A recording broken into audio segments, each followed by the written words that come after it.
In the early hours of a December morning, something happened that should concern anyone paying attention to the trajectory of this war. Ukrainian forces struck deep inside Russian territory, hitting a military installation Moscow has repeatedly described as a red line, not a border post, not a frontline depot, but a strategic asset tied to Russia's core security architecture. And this is what matters. This wasn't just another tactical strike. This is the kind of escalation that changes calculations, not only in Moscow, but in Washington and NATO headquarters as well. The kind that forces questions we hoped we'd never have to answer. The facility targeted wasn't just another base, it was infrastructure linked to Russia's strategic depth, its ability to project power, maintain readiness, and preserve command and control. And this strike wasn't accidental. It was deliberate, planned, and executed with a level of precision that tells us everything about the intelligence and coordination behind it. So why should you care? Because every escalation brings us closer to scenarios most people struggle to imagine.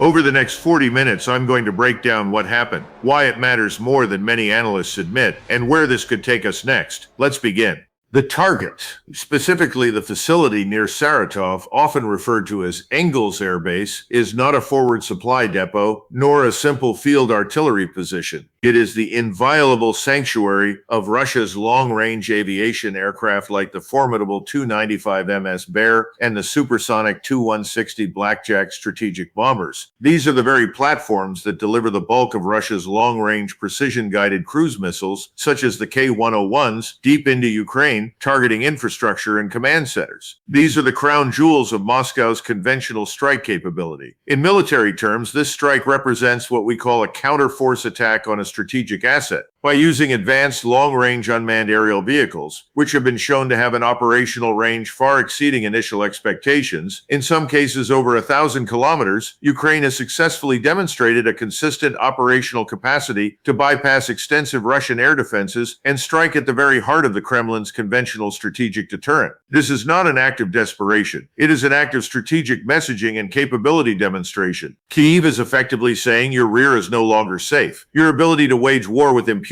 from a sanctuary within your own borders is now fundamentally compromised. They have thrown down a gauntlet in the most aggressive way possible, targeting not the periphery but the core mechanism of Russia's deep strike warfare. This repeated successful penetration, as we saw in the earlier Operation Spiderweb, indicates a systemic failure of Russia's air defense depth, which is a grave strategic concern for Moscow. The immediate palpable significance is threefold: operational degradation, psychological warfare, and resource strain. Operationally, the loss or damage to even a handful of these priceless, irreplaceable strategic airframes, many of which have not been in continuous mass production since the Soviet era, forces Russia to further disperse its fleet, escalating maintenance burdens and decreasing sortie generation rates. We are talking about assets that cannot be quickly replaced, forcing the Russian General Staff to critically reassess their entire long-range aviation strategy and reallocate scarce air defense resources to the rear. Psychologically, it fundamentally undermines the central tenet of Russian military confidence that the depth of their territory offers inviolable protection from conventional attack. It challenges the integrity of their homeland defense system in a way few actions have since 19. But there is a far darker, more significant strategic implication in hitting these particular aircraft. The Tu-95 MS and the Tu-160 are the primary platforms for the air-launched leg of Russia's nuclear triad. They are dual-capable platforms. They are designed to carry both the conventional Kh-101 and the nuclear-tipped Kh-102 cruise missiles. When you strike the base of a dual-capable system, you are, by definition, introducing an element of profound ambiguity into the crisis. You are testing the very threshold of the adversary's strategic doctrine. You force the adversary to perceive the strike as a deliberate preliminary move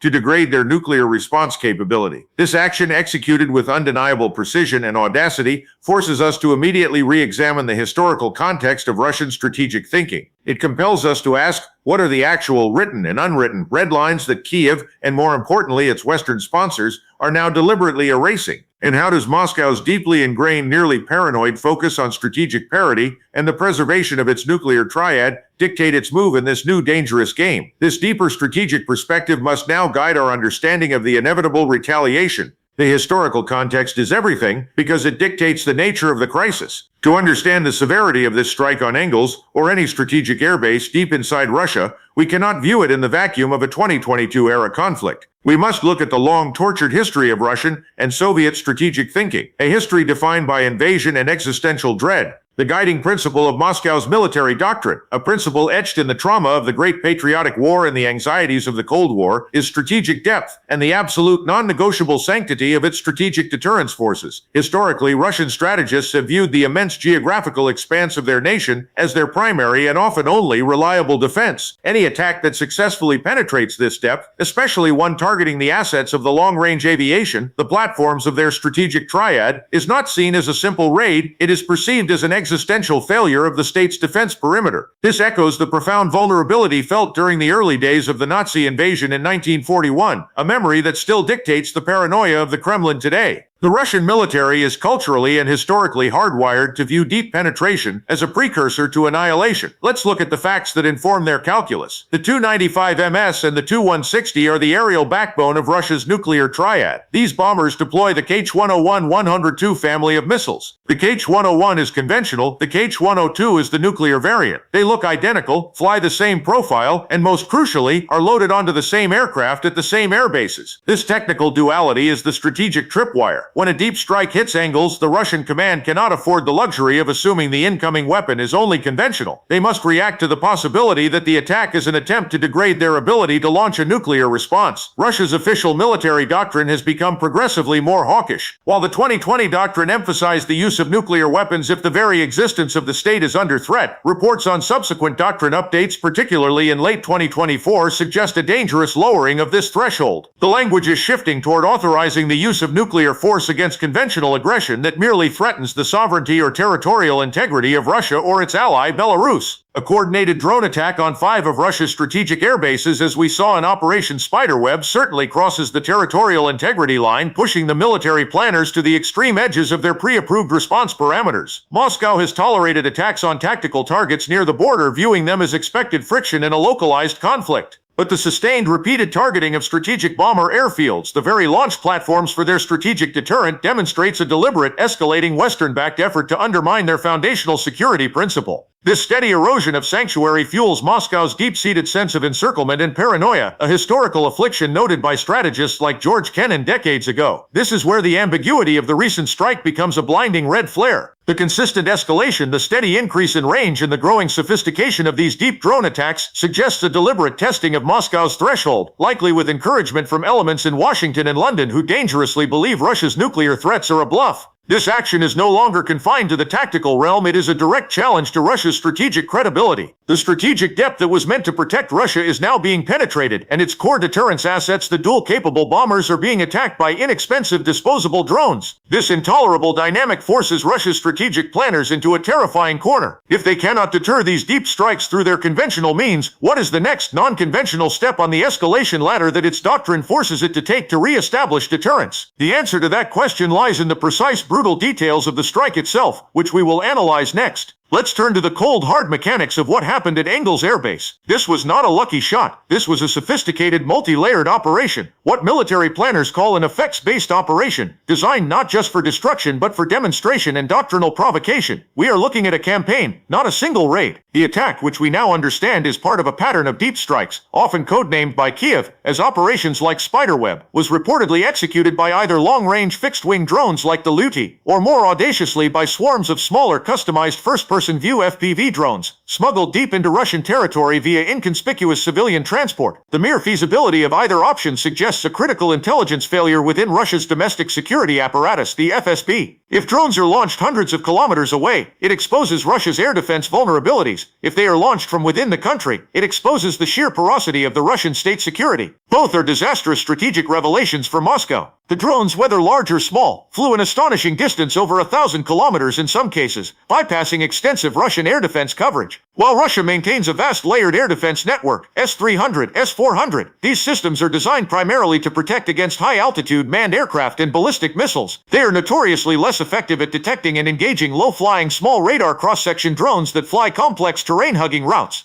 The successful penetration, which has been repeated several times at Engels and other strategic bases like Dyagilevo and Olenia, indicates a systemic electronic warfare and radar gap that Moscow is struggling desperately and publicly failing to close. The damage inflicted, according to various reports and satellite imagery, has been significant over the course of these attacks, including the loss or critical damage of multiple aircraft, particularly the prized 295MS and 222M3 strategic bombers. Crucially, the drones appear to have been deliberately aimed at the most vulnerable and critical parts of these aircraft: the wing root, the fuselage junctions, and the fuel tanks on the flight line. To strategically kill an aircraft, you don't need to completely obliterate it. You need to damage the structural integrity of the main spar or ignite the fuel, leading to a catastrophic write-off of an airframe that costs hundreds of millions of dollars and takes years if not decades to replace. We have seen confirmation of secondary detonations, which suggests the targeting extended to stored munitions and fuel depots essential for the bomber's operation. The strategic significance of hitting angles is the profound erosion of sanctuary and the creation of an intolerable operational dilemma for the Kremlin. Russia is forced to choose: either keep these high-value assets exposed at forward bases like angles to minimize transit time, or disperse them thousands of kilometers further east into Siberia, which imposes astronomical logistical and maintenance costs, drastically reducing sortie generation rates and their ability to conduct sustained high-volume missile attacks. Kiev has leveraged inexpensive technology to functionally diminish Russia's air power projection. Ukraine has proven that a technologically innovative, resource-limited actor can hold at risk the most expensive, most strategic military assets of a nuclear superpower using systems costing mere thousands of dollars. This is the ultimate military asymmetry: $500 drones destroying billion-dollar bombers. This doctrinal jolt alone is enough to compel a strategic-level disproportionate response from Moscow aimed at re-establishing the traditional hierarchy of military might. The destruction confirms a failure of intelligence, a failure of air defense, and a failure of deterrence. The Russian leadership now faces an acute internal and external political need to restore the image of inviolability. A measured response is a tacit admission of weakness. The response must be swift, overwhelming, and aimed at the systems and infrastructure that enabled the attack. This is the classic horrifying feedback loop of escalation. Kiev strikes a conventional target that Moscow views as existential. Moscow must now respond with a non-linear, unpredictable strike to re-establish deterrence. But the real peril lies not in the past, but in the immediate future. How does a nuclear-armed power, publicly humiliated by an attack on its core strategic assets, craft a response that is credible enough to deter future strikes, but contained enough to avoid triggering a global conflagration? This brings us to the core of the strategic analysis that must now guide every Western capital. Let's now pivot from the mechanics of the strike to the cold, hard prism of strategic thinking. In the Macgregor framework, we must dismiss the noise and focus on what compels action in Moscow. The attack on Engels represents unequivocally a deterrence failure. Deterrence fundamentally is about convincing an adversary that the cost of an action outweighs the benefit. Russia has failed to deter Ukraine, and it's enabling Western partners from striking deep into its sovereign territory, targeting the very sinews of its strategic power. This failure is a direct result of two catastrophic miscalculations: Moscow's belief that its public nuclear rhetoric was sufficient to create an inviolable sanctuary, and the West's belief that conventional strikes deep into Russia would not trigger a non-conventional, or at least disproportionate response. Both parties have proven dangerously wrong, and the consequences are now cascading. My analysis dictates that Russia's political military leadership now views its primary goal as achieving escalation dominance, that is, demonstrating a capacity and a willingness to raise the stakes in a way that Kiev and Washington cannot or are unwilling to match. The response must be so painful, so visible, and so structural that the cost of future deep strikes becomes prohibitive. What is the threat perception in Moscow right now? The strikes are seen not as isolated military raids, but as direct, coordinated Western-backed aggression aimed at permanently crippling Russia's ability to project power, and by extension, its long-term strategic integrity. By attacking dual-capable strategic assets, the West is deemed to be systematically eroding the effectiveness of the Russian strategic deterrent. This perception feeds directly into the existence of the state clause in Russia's military doctrine, transforming a conventional strike into a crisis of existential magnitude. The red line has been crossed and moved repeatedly, and now the Kremlin is backed into a corner. The successful penetration of deeply placed air defense systems and the subsequent devastating losses expose a massive intelligence and operational failure. Influential Russian military bloggers and analysts, the crucial internal voices the Kremlin watches, have openly labeled this a Russian Pearl Harbor, demanding severe retribution and criticizing the high command. President Putin cannot afford to appear weak or unable to protect the homeland. A measured tit-for-tat response would be perceived as weakness, inviting further more damaging attacks. The response is thus politically and militarily compelled to be disproportionate and overwhelming to re-establish domestic and international credibility. The most galling aspect for Moscow is the nature of the weapon. Inexpensive disposable drones are functionally neutralizing billion-dollar irreplaceable strategic aircraft. This asymmetry demands a response that restores the conventional hierarchy of power. They cannot respond with more drones, they must respond with something that demonstrates a massive qualitative superiority that nullifies Ukraine's tactical gains. The Macgregor framework leads to a stark singular conclusion. Russia's response will almost certainly be one that re-establishes the severity of the costs associated with striking Russian territory. It will not be a simple missile attack on a military barracks in Kyiv. That would be a mere exchange of fire. It will be an attempt to dramatically increase the cost of the entire Western war effort by targeting the very systems that enable the attacks on Ingalls. The strategic targets now move beyond the battlefield. They fall into three categories of high payoff. Maximum pain strikes, the command nexus of the Ukrainian state, the irreplaceable infrastructure that sustains the Western supply chain, or the ultimate risk, a direct strike against the enabling sanctuaries outside of Ukraine's borders. The current situation is no longer a localized war of attrition. It is a full-spectrum strategic competition where the most dangerous options are now moving to the forefront. When the rules of deterrence fail, the risk is that the most powerful and previously unthinkable options become not just plausible, but strategically necessary. What does this look like in terms of plausible, terrifying scenarios for the world? We must now face the spectrum of escalation. As we move from cold analysis to forecasting, we must look at the spectrum of escalation, the plausible outcomes that move us from the current state of proxy war to a far darker reality. Russia's retaliatory options are now severely constrained by a paradoxical mandate. They must re-establish deterrence by inflicting overwhelming pain, yet they must do so without guaranteeing an all-out existential war with NATO. This is the deterrence tightrope they are now walking.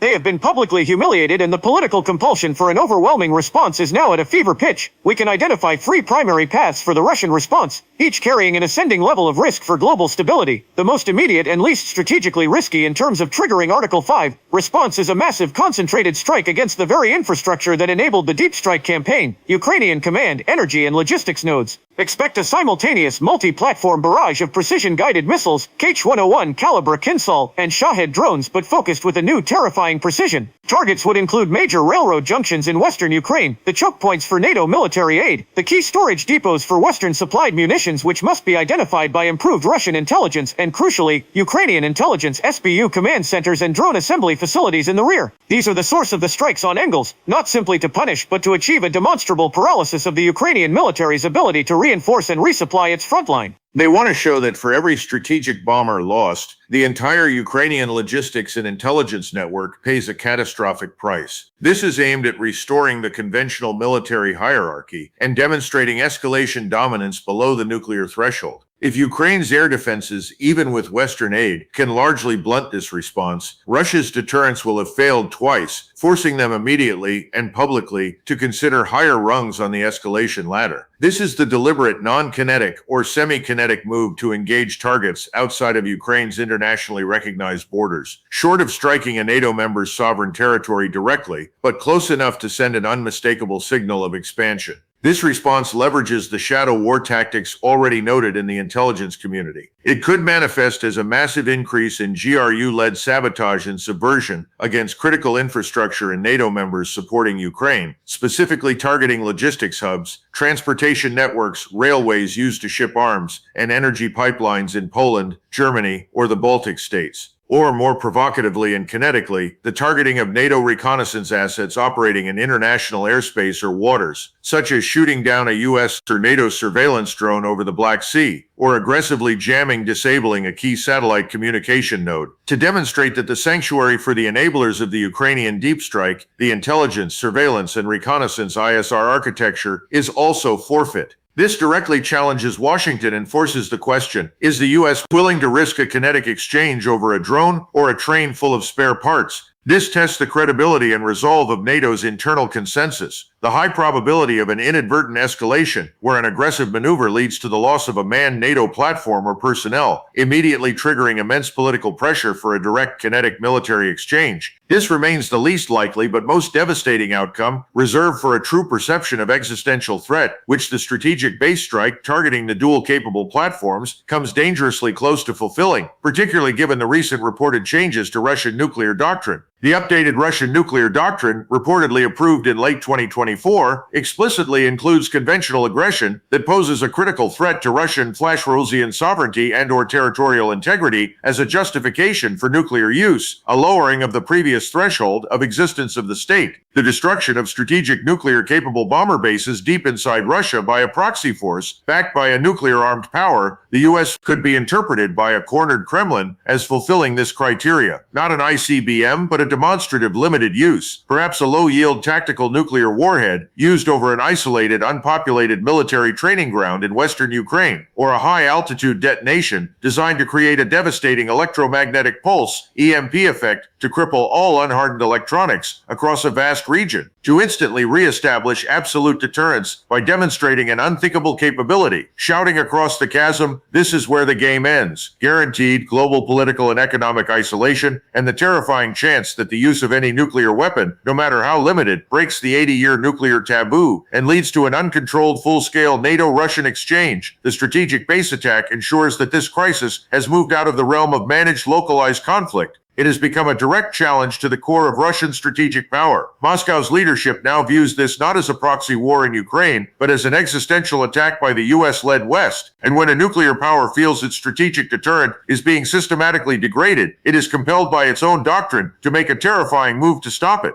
This brings the entire world to the brink, shifting the focus from the battlefield to the very fabric of the global order. What does this level of escalation mean for NATO, for Europe, and for the ordinary person watching this crisis unfold? We have traversed a complex, perilous terrain today, moving from the audacious execution of a deep strike to the chilling possibilities of strategic reprisal. Let's bring this analysis to a stark strategic conclusion, rooted in the cold realities of power and doctrine. The attack on the Russian strategic bomber base, particularly when viewed as part of the broader Operation Spiderweb campaign targeting multiple strategic airfields, is not just a tactical victory for Kyiv. It is a profound strategic declaration that the post-Cold War rules of engagement are, for all intents and purposes, dissolved. The key takeaways for any serious strategic observer are simple yet profoundly disturbing. Russia's attempt to deter deep strikes into its sovereign territory has demonstrably failed, repeatedly, and at the most critical nodes, Engels, Olenya, Belaya. This forces a response that must be nonlinear and disproportionate to re-establish a credible deterrent threat. A conventional, proportional response will be seen as weakness, inviting catastrophic future attacks on the Russian strategic triad. By successfully striking the very launch platforms 295MS, Tu-160 of Russia's nuclear-capable cruise missiles, Kyiv and its Western intelligence partners have deliberately introduced an intolerable level of ambiguity into the crisis. Moscow's strategic planners are now compelled to assume the next strike could be aimed at decapitating their nuclear response capability. The crisis is now closer to the nuclear threshold than at any point since the Cuban Missile Crisis because the line between conventional defense and existential threat has been functionally erased. The political pressure and military necessity mandate that Russia achieve escalation dominance. This means the response will be aimed not just at punishing Kyiv, but at inflicting systemic damage on the Western-supplied logistics and command and control seats. The increasing risk of horizontal escalation, the targeting of enabling infrastructure or assets in nearby NATO or non-NATO states is now the primary focus of my concern.